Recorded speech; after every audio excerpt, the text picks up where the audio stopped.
Start कर रहा हूँ जी। I have started the recording. बिस्मिल्लाहिर्रहमानिर्रहीम। जी, हम यहाँ पर थे जी। हमने कोशिश की है क्लासिफिकेशन प्रॉब्लम्स को अंडरस्टैंड करने की, और बाइनरी क्लासिफिकेशन और मल्टी क्लास क्लासिफिकेशन की बात हो रही थी। ठीक है बेटा, आप स्लाइड्स देख सकते हैं।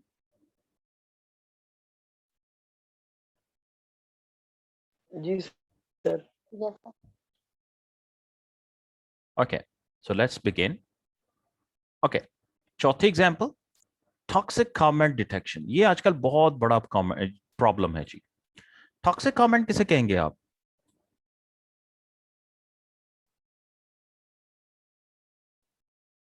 जी, नोट कीजिएगा, आगे वैसे एग्जांपल भी गिवन है, ये देखें।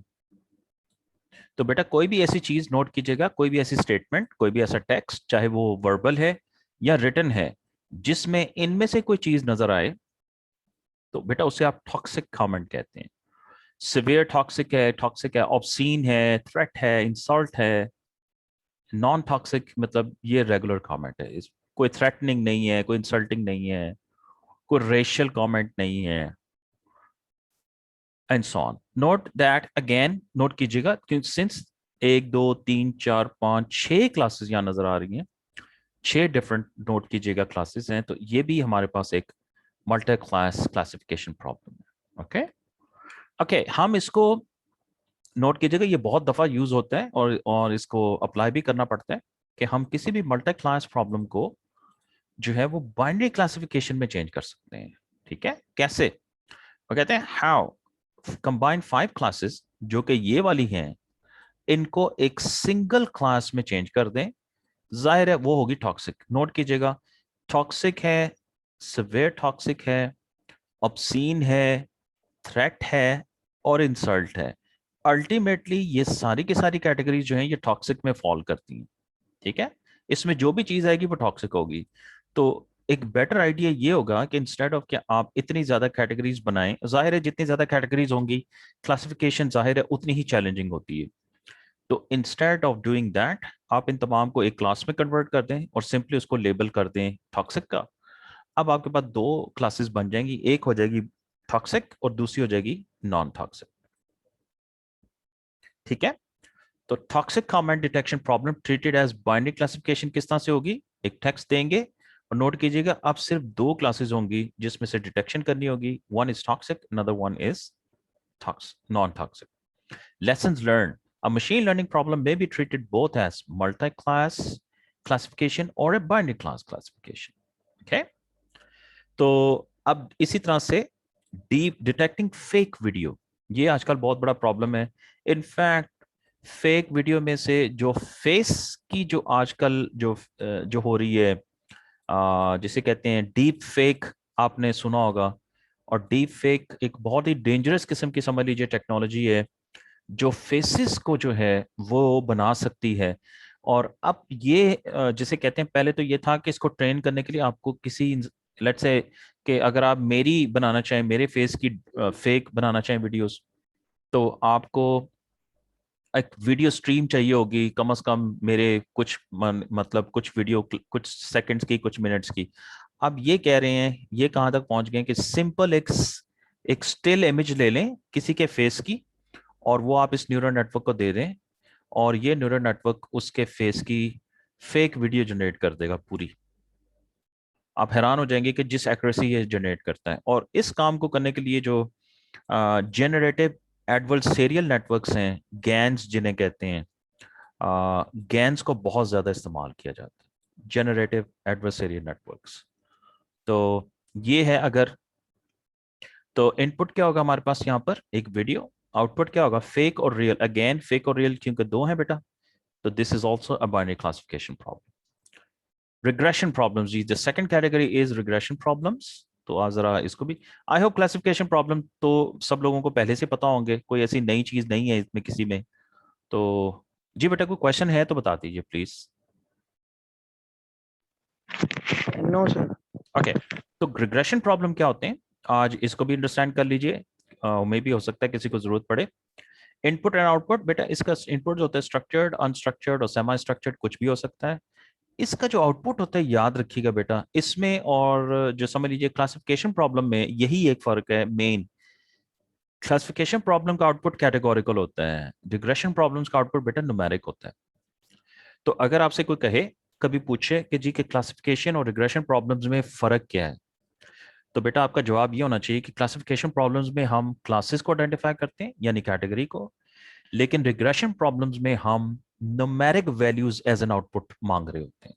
हम क्लासेस को एज एन आउटपुट यानी कैटेगरी को एज एन आउटपुट नहीं ले रहे होते हैं, हम नंबर्स को एज एन आउटपुट ले रहे होते हैं। ठीक है बेटा, समझ गए बात? जी sir. Okay. So regression problems in RNN, RNNs are mainly used to solve regression problems when the input is structured and time series forecasting. इन दो केसेस में रिग्रेशन प्रॉब्लम्स में आरएनएन इस्तेमाल होते हैं। For example, predicting sale of a product. अगर हमने predict करनी है कि जी कि ये एक नया, लेट्स से हमने सेल फोन जो है वो बनाया है, इसकी कितनी सेल हो सकती है, तो इनपुट क्या होगा, एक सिंगल एट्रीब्यूट, और वो क्या हो सकता है, वो पिछले दिन की मे बी पूरी सेल आप दे दें उसको कि पिछले दिन, कल, यस्टरडे इतने हमारे सेट्स जो हैं वो सेल हुए हैं। और आउटपुट ये क्या करेगा, फ्यूचर सेल। और रिमेंबर, फ्यूचर सेल एक नंबर होगा, ये बताएगा इतने लाख, इतने हजार, इतने करोड़ सेट जो हैं वो एक दिन में सेल हो सकते हैं। इसी तरह से deep learning problem, predicting admission in university, कि अगर कोई इन अप्लाई करता है तो उसके डिफरेंट डेटा के बेसिस पर ये फाइंड आउट करना कि उसको एडमिशन मिलेगा कि नहीं। अगेन, एक सिंगल एट्रीब्यूट जो है इनपुट होगा, प्रीवियस एडमिशन पर सेमेस्टर। ये वही बात है, अगर आप, अच्छा प्रोडिक्शन ये करना चाह रहे हैं, सॉरी, प्रोडिक्शन ये करना चाह रहे हैं कि एडमिशन नंबर्स कितने होंगे। ओके, यानी आने वाले अगले सेमेस्टर में हम ये देखना चाह रहे हैं कि लेट्स से गिफ्ट यूनिवर्सिटी में स्प्रिंग 2021 में कितने स्टूडेंट एडमिशन लेंगे, ये वो वाला प्रॉब्लम है। और जाहिर है हमें आउटपुट चाहिए होगा कि हम एक फ्यूचर जो एडमिशन होगा स्प्रिंग 2021 में, लेट से टोटल जो एक एक हमारी जैसे कहते हैं एक नंबर हमें चाहिए जो बता दे कि जी इतना हजार या इतने जो है वो एडमिशन होंगे। तो उसका जो एट्रीब्यूट होगा इनपुट, वो प्रीवियस सेमेस्टर एडमिशन पर सेमेस्टर की हम इंफॉर्मेशन देंगे, और उसके बेसिस पे वो फ्यूचर एडमिशन हमें प्रेडिक्ट कर दे। अगेन ए नंबर, ये नंबर ही होगा। ये भी रिग्रेशन प्रॉब्लम है। एक और regression problem, electricity load prediction. Okay, कैसे, इसको हम इनपुट क्या देंगे जी, इलेक्ट्रिसिटी कंजम्पशन पर आवर, ये जी हम इसको इनपुट देंगे, और आउटपुट क्या करेगा, फ्यूचर इलेक्ट्रिसिटी कंजम्पशन हमें प्रेडिक्ट करके बता देगा कि इतनी इस रेट पर, जिस रेट पर ये कंजम्पशन हो रही है, आपको फ्यूचर में इतनी इलेक्ट्रिसिटी की कंजम्पशन जो है वो फेस करनी पड़ सकती है। अब बेटा हम बात करते हैं, ये था जी रिग्रेशन प्रॉब्लम्स। आई होप आपको रिग्रेशन प्रॉब्लम्स का भी बेटा आइडिया हो गया होगा। जो बेटा तीसरा उसमें आइडेंटिफाई हमने किया था मशीन लर्निंग प्रॉब्लम्स में, तीसरी कैटेगरी, वो थी सीक्वेंस टू सीक्वेंस प्रॉब्लम्स की। तो सीक्वेंस टू सीक्वेंस प्रॉब्लम क्या होते हैं, इनपुट एंड आउटपुट। इनपुट क्या होता है बेटा इसका, अनस्ट्रक्चर्ड, या हम कहेंगे सीक्वेंस ऑफ वेरिएबल लेंथ होती है जी। आउटपुट क्या होता है जी इसका, again unstructured and sequence of variable length. Okay, तो sequence to sequence problems and RNNs mainly used to solve sequence to sequence problems when input is unstructured, जो कि sequential और non sequential हो सकता है, और sequence से sequential सॉरी डेटा हो सकता है, and output is unstructured, again sequence और sequential data. Example, जैसे text summarization, टेक्स्ट समराइजेशन का बेटा आइडिया है आपको? वही देखिएगा क्या लिखा हुआ है, आप इसको टेक्स्ट देते हैं और ये क्या आउटपुट देते हैं, a summary of that, may be एक सेंटेंस, मे बी एक कैप्शन, मे बी एक हेडिंग। तो ये जो प्रॉब्लम है, ये बेटा नोट कीजिएगा, इसमें सीक्वेंस का क्या आ गया, नोट करेंगे बेटा। जो ये वाला इनपुट है आपका, ये वेरिएबल लेंथ होगा, यानी आप टेक्स्ट जो है, आप कोई भी पैराग्राफ इसको टेक्स्ट का दे सकते हैं, और उसमें नंबर ऑफ जो वर्ड्स हैं वो डिफरेंट हो सकते हैं, किसी में ज्यादा भी हो सकते हैं, किसी में कम भी हो सकते हैं। सो नोट कीजिएगा, हम जो इनपुट दे रहे हैं वो जो है वो सीक्वेंस है, सीक्वेंशियल डेटा है। अच्छा, उसकी जो समरी आएगी अगेन बेटा, वो भी वेरिएबल लेंथ जो है वो हो सकती है। वो क्यों बेटा, आप ऊपर चेंज करेंगे टेक्स्ट, तो बेटा उसकी समरी में जो नंबर ऑफ वर्ड्स हैं, जो मे बी एक ही सेंटेंस है, तो बेटा उसमें जो नंबर ऑफ वर्ड्स होंगे वो चेंज भी हो सकते हैं, किसी की समरी कम भी हो सकती है, किसी की समरी ज्यादा भी हो सकती है, किसी की हेडलाइन बड़ी भी हो सकती है, किसी की हेडलाइन छोटी भी हो सकती है। तो ये नोट कर सकते हैं आप बेटा कि दोनों जो इनपुट और आउटपुट्स हैं, ये दोनों जो हैं इनके दरमियान सीक्वेंशियल डेटा है, और दोनों जो हैं ये सीक्वेंस हैं, यानी वेरिएबल लेंथ सीक्वेंसेस हैं। ओके, इनपुट जो है बेटा वो भी sequential data of variable length है, नोट कीजिएगा, और आउटपुट जो है वो भी बेटा sequential length of variable length है। Summary of the input text जो है वो हमारे पास आएगी आउटपुट में। The length of the input is quite large compare to the output of.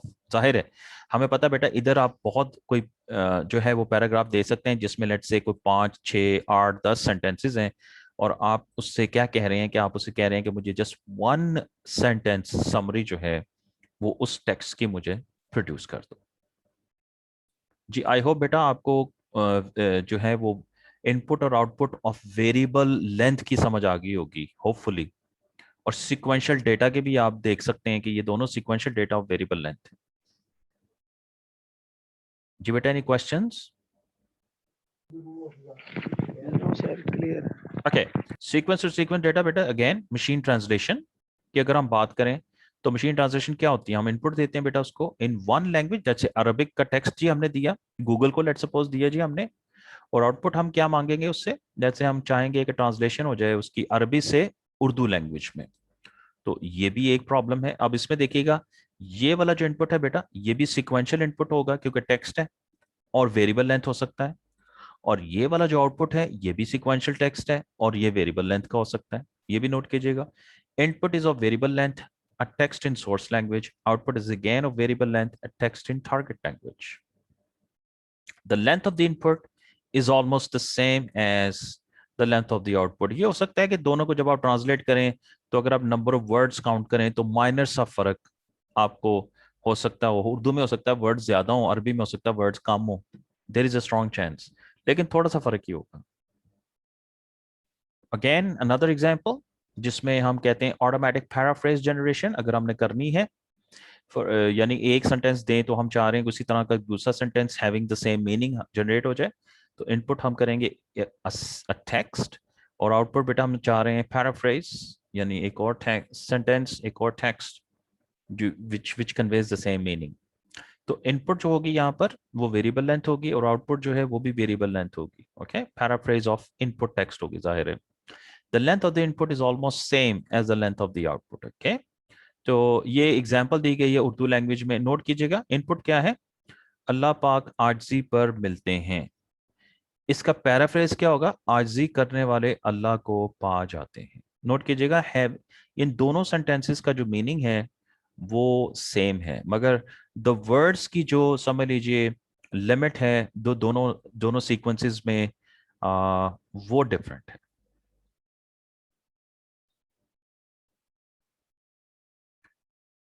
जी बेटा कोई क्वेश्चन यहाँ पर? No, sir. Clear.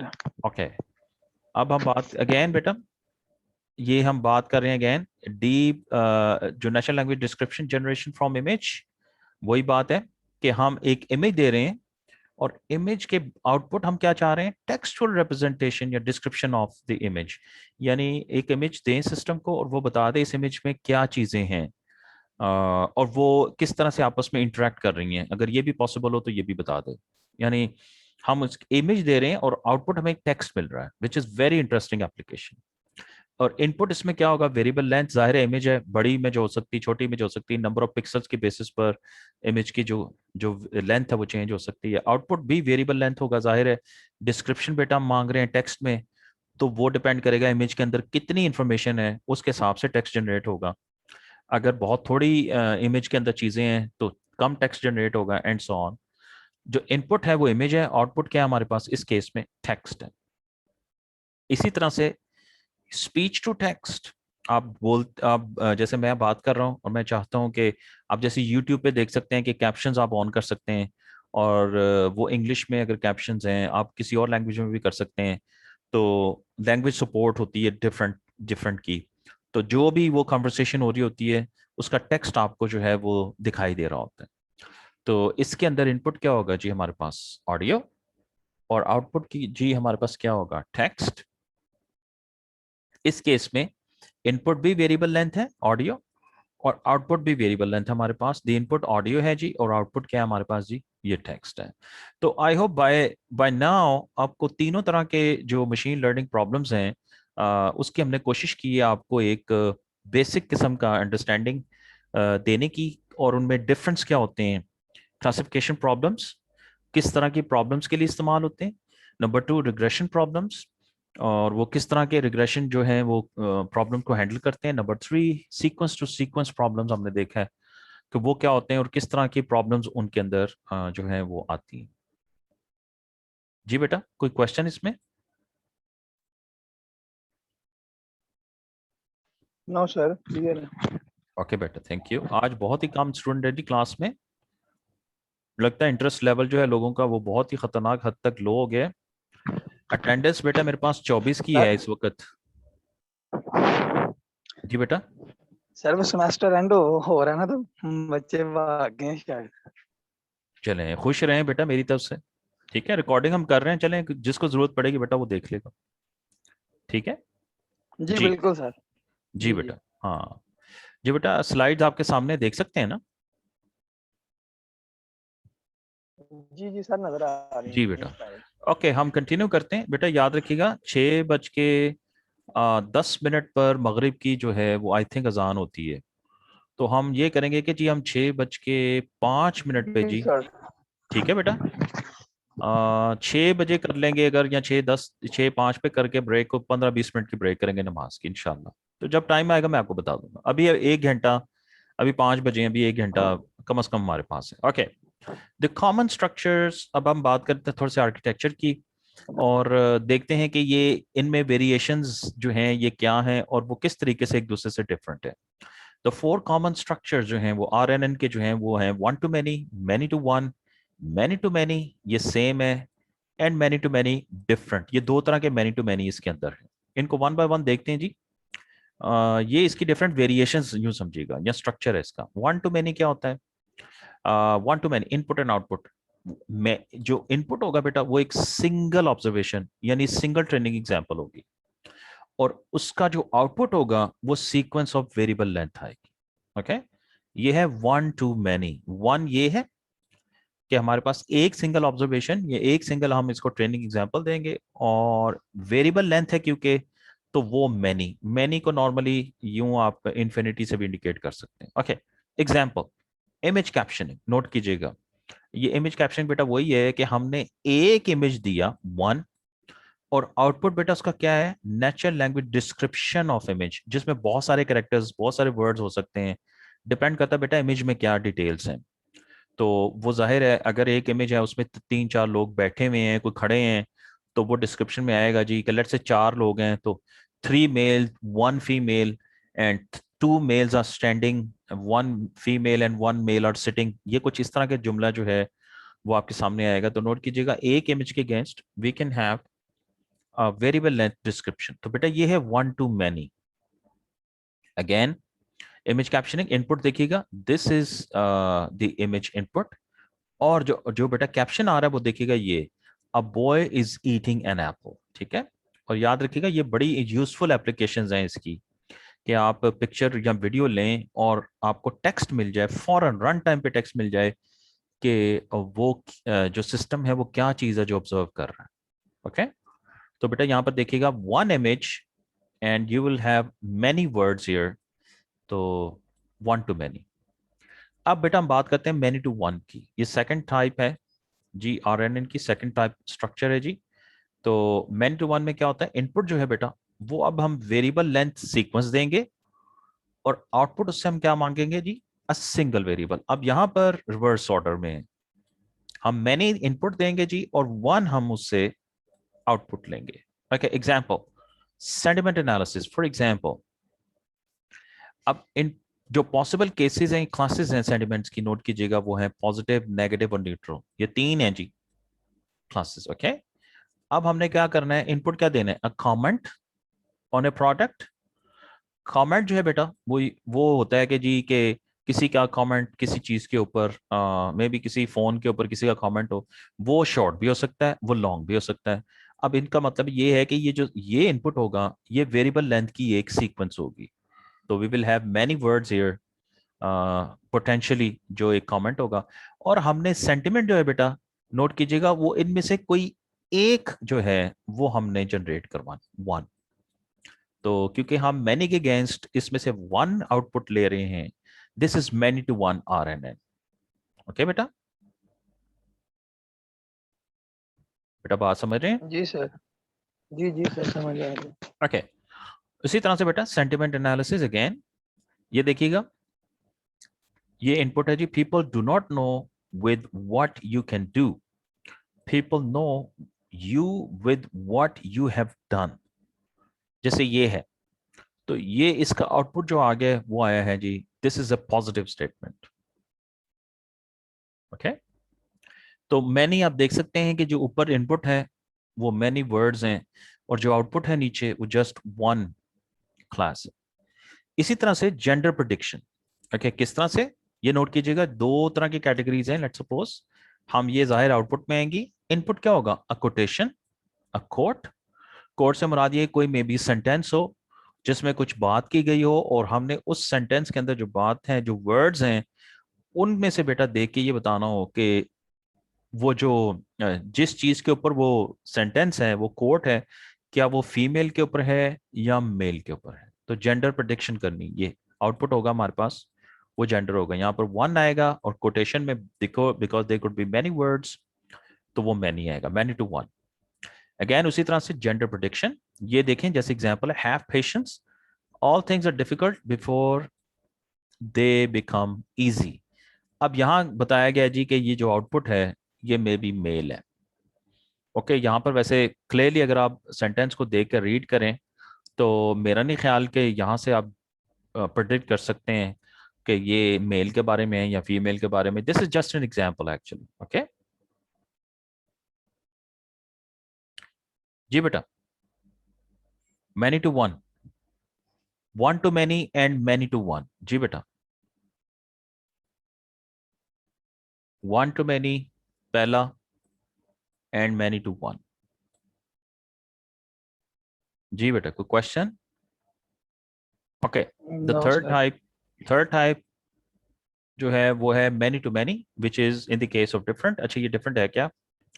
इनपुट और आउटपुट, इनपुट क्या होगा, sequence of variable length, output भी क्या होगा, sequence of variable length. Okay, तो इसमें अब डिफरेंट वाली बात क्या है, नोट कीजिएगा, मशीन ट्रांसलेशन।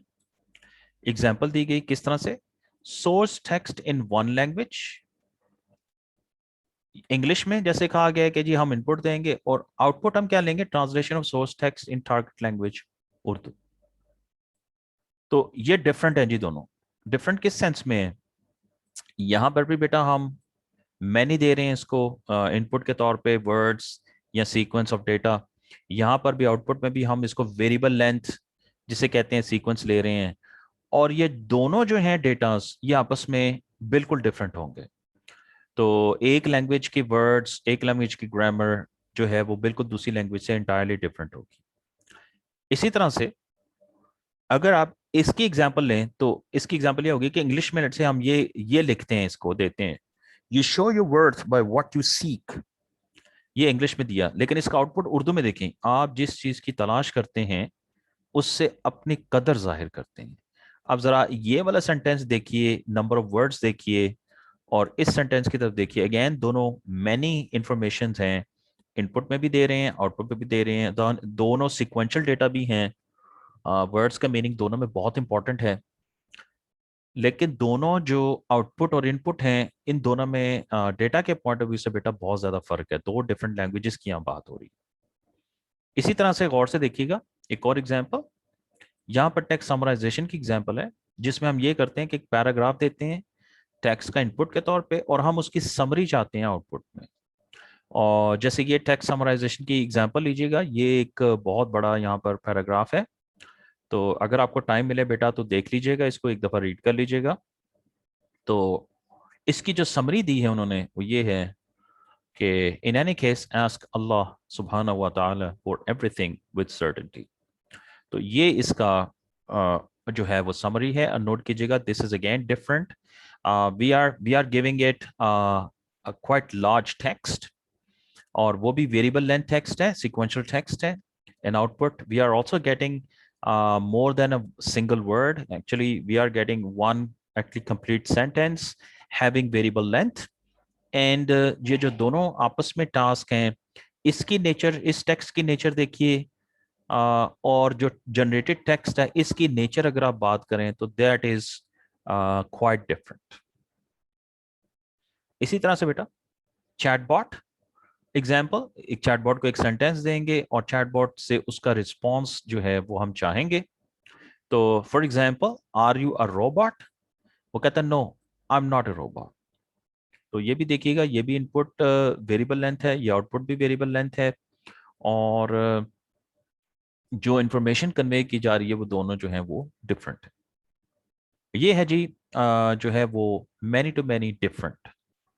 अब बात करते हैं जी हम मैनी टू मैनी सेम की, जो चौथी टाइप ऑफ आरएनएन था, चौथा स्ट्रक्चर जो था आरएनएन का।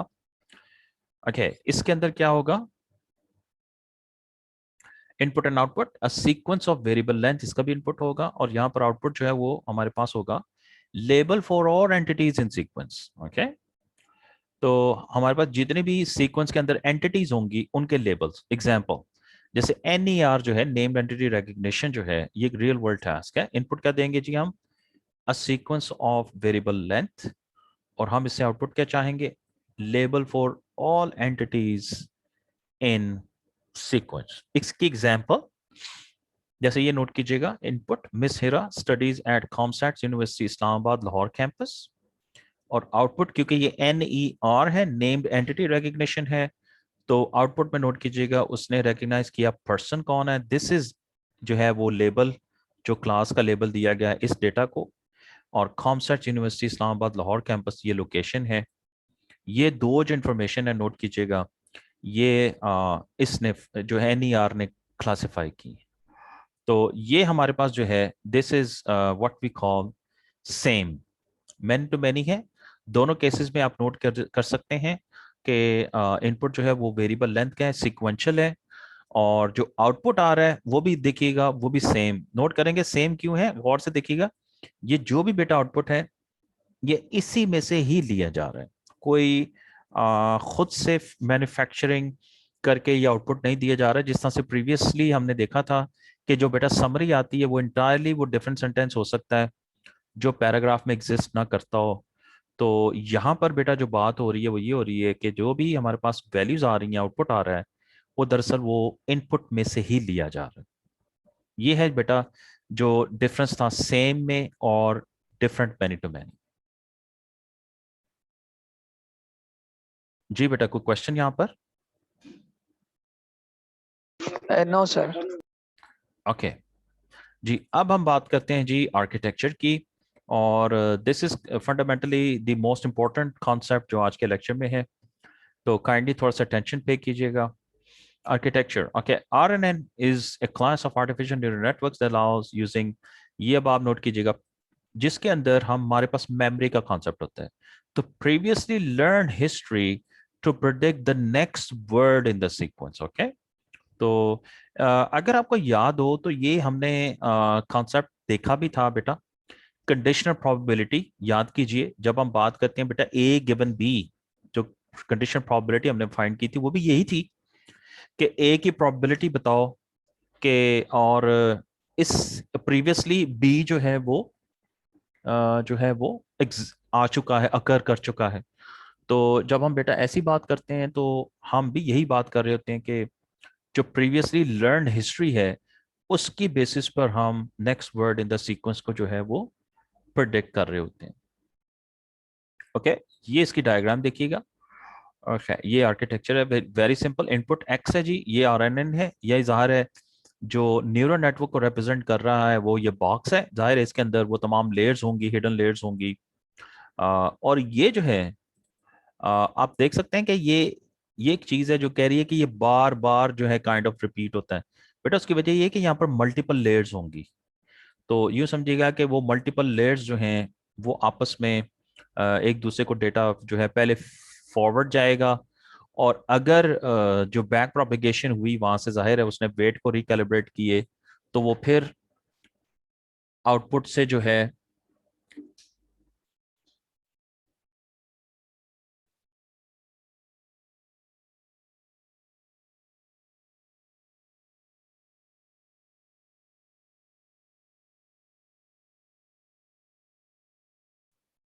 जी, तो हम यहाँ बेटा बात कर रहे थे जी आर्किटेक्चर की, तो गौर से देखिएगा जी, एक्स इनपुट होगा, यहाँ पर RNN is the recurrent neural network जो भी है उसकी तमाम layers, and this is the Y that is the output unit जो है, समझ लीजिए दो यूनिट यहाँ पर ये है, एक RNN यूनिट है। इस RNN यूनिट में आपको पता है बेटा हिडन लेयर्स होंगी इसकी, ठीक है, यहाँ से इनपुट जाएगा हिडन लेयर्स में, और हिडन लेयर्स से जो आउटपुट है वो आउटपुट लेयर पे जाएगा। तो ये है जी सिंपल जिसे कहते हैं टर्म्स में रिकरेंट न्यूरल नेटवर्क।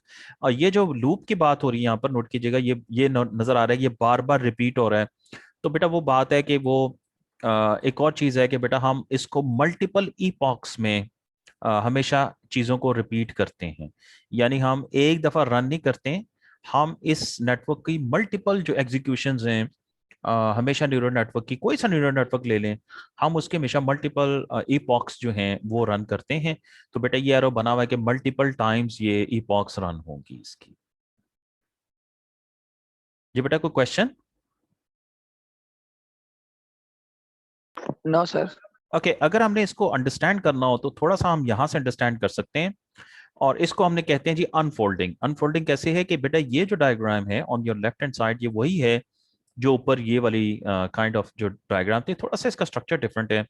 यहाँ से आप देखेंगे कि एक्स जो इनपुट जो यूनिट है वहां से एच नामी जो है वो कोई इनपुट जनरेट हुआ है, और वेट से वो मल्टीप्लाई होगा, वो ये हिडन लेयर पे जाएगा, और हिडन लेयर पे एफ जो है वो एक फंक्शन है।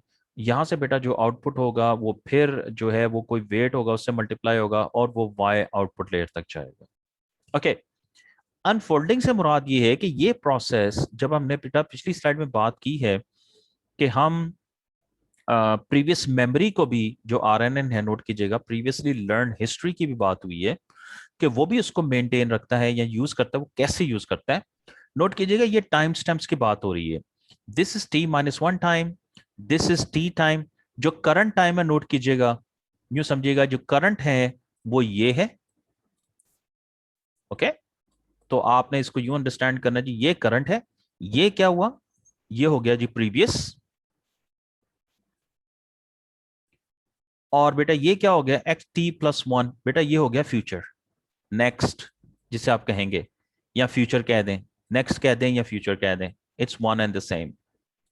ओके, अब है क्या कि प्रीवियस जो समझ लीजिए जो इनपुट है XT-1 टाइम स्टैम्प से मुराद है XT-1 टाइम पर, T-1 टाइम पर X को इनपुट मिला, X जाहिर है वो वेट से मल्टीप्लाई होके F पे गया, और F फंक्शन यहाँ पर अप्लाई हुआ, यहाँ से एक हमारे पास आउटपुट निकला, और जो आउटपुट होगा बेटा इसका वो y(t-1) होगा। ये एक्चुअली एज एन इनपुट जाएगा अगले टाइम को, अगले टाइम स्टैम्प पे, जो कि करंट हम जिसे कहेंगे करंट एग्जीक्यूशन उसकी, ये प्रीवियस एग्जीक्यूशन थी। अब प्रीवियस जो करंट एग्जीक्यूशन है उसने बेटा जो प्रीवियस जो एग्जीक्यूशन हुई है उसको एज एन इनपुट लेना है।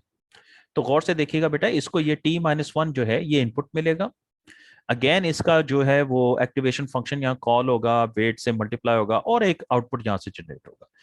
अब जो करंट एग्जीक्यूशन या करंट जो समझ लीजिए हमारे पास जो आउटपुट आया है, ये अब नेक्स्ट या फ्यूचर जो एग्जीक्यूशन है बेटा, नेक्स्ट टाइम स्टैम्प जो है ये उसको जाएगा एज एन इनपुट, और बेटा यहां से फिर प्रिडिक्शन होगी अगेन उसी तरह से, ये X(t+1) की एग्जीक्यूशन है, यहाँ पर भी अगेन वो वेट होगा, वो जो भी इनपुट यहाँ से आएगा वो जाएगा। और नोट कीजिएगा ये एरोज भी आपको बता रहे हैं कि ये तीनों एक दूसरे से लिंक्ड हैं।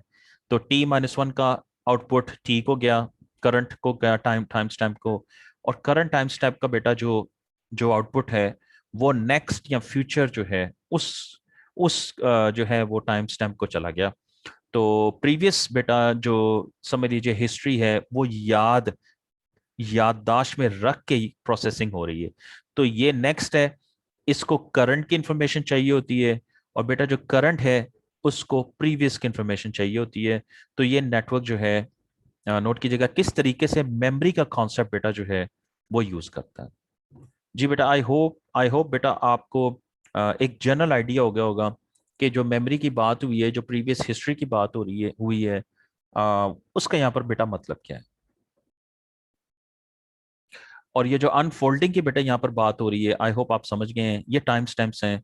अनफोल्डिंग से मुराद ये है कि इसमें प्रीवियस, करंट और बेटा नेक्स्ट या फ्यूचर जो हैं ये 3 टाइम स्टेप्स होंगे और तीनों इस तरह से आपस में किस तरह से प्रीवियस का input output sorry as an input जाएगा करंट को, और करंट का फिर आउटपुट जो है वो एज एन इनपुट जाएगा फ्यूचर या नेक्स्ट को।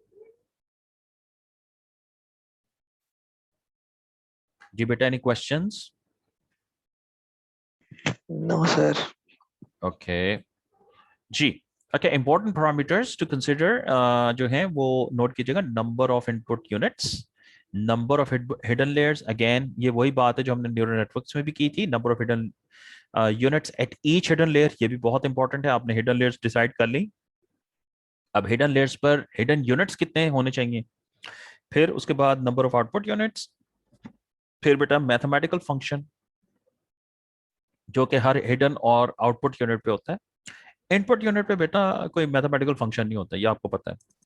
Weights between the units, number of epochs, epochs वही बेटा कितने टाइम्स आप रिपीट करना चाहेंगे, लर्निंग रेट इसका।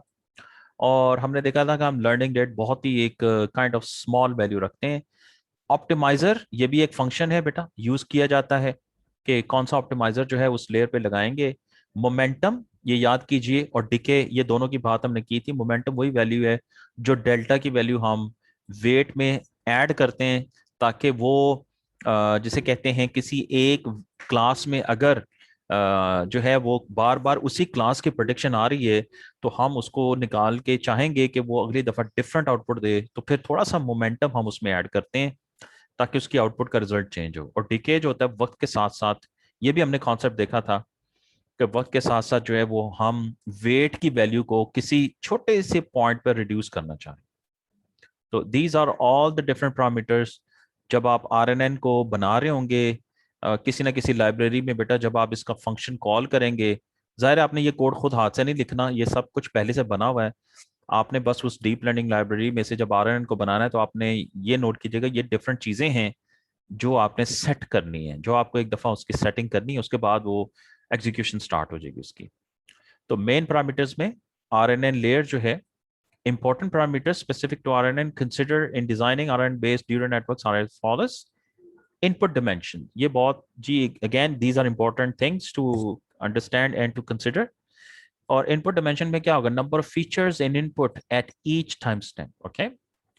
और जाहिर है बेटा आप फीचर्स का तो आपको पता ही है ना, कि जैसे अगर हम कोई जेंडर आइडेंटिफिकेशन प्रॉब्लम की बात कर रहे हैं, तो उसके अंदर फीचर्स में आप हो सकता है ह्यूमन या जो भी लोग हैं उनका वेट ले रहे हो, लोगों की हाइट ले रहे हो, आप ये भी देख रहे हो कि किसी के हेयर जो हैं वो लंबे हैं या शॉर्ट हैं, और किसी ने स्कार्फ पहना हुआ है, एंड यू नो ये वाली डिफरेंट फीचर्स। तो जितने भी ज़्यादा फीचर्स होंगी, जाहिर है उतना ही हमें जो है वो हमारी कंप्यूटेशन बढ़ जाएगी, न्यूरल नेटवर्क की कंप्यूटेशन जो है वो इंक्रीज हो जाएगी। सो इनपुट डायमेंशन एक्चुअली होता है कि कितनी वो इनपुट्स हैं, कितनी वो फीचर्स हैं जिनको हम इनपुट के तौर पे ले रहे हैं, ऑफ कोर्स।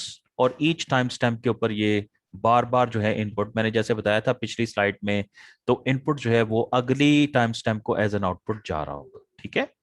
ओके बेटा, लेस देन अ मिनट का मैसेज आ गया, प्लीज दोबारा कनेक्ट कीजिए और हम इसी से आगे कंटिन्यू करेंगे। Thank you.